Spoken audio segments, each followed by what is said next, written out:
GoPro Hero 11 Mini was supposed to begin shipping on October 25th, but the shipment is now delayed till November 18th.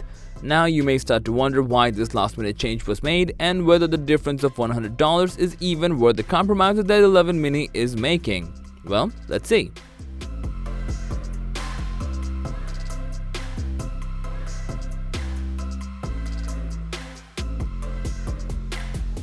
Hero 11 was launched back in September, and it's a noticeable upgrade over Hero 10 and 9 in many ways. The Hero 11 introduced a built-in horizontal lock hypersmooth, so you don't have to spend extra bucks just to get that feature via the Max Lens mod. Its new, almost square sensor is extremely powerful, which gives you the ability to export videos in various aspect ratios without compromising on quality. People are pretty bummed out about the fact that GoPro decided to delay the Mini's shipment for 3 weeks. They said that this delay will allow them additional time to provide customers with the best product they can.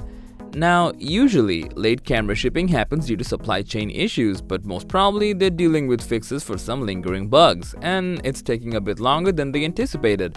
People are super hyped about the Mini, and theoretically they should be.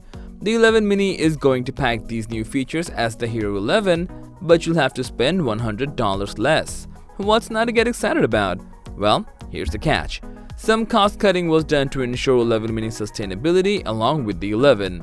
There's no front screen or primary touchscreen, so you cannot line up selfie shots or change most of the settings from the body itself.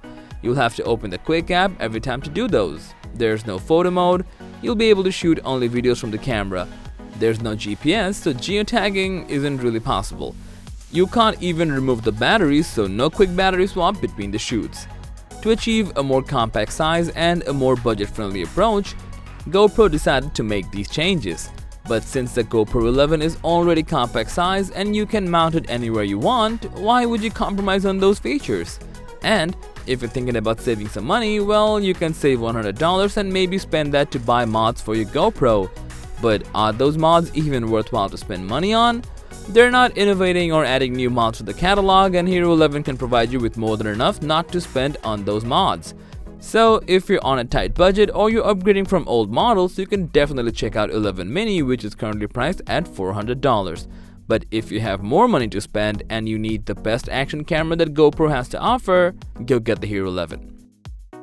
So that was all about the upcoming GoPro Hero 11 Mini. What do you think? Share your thoughts in the comment section down below.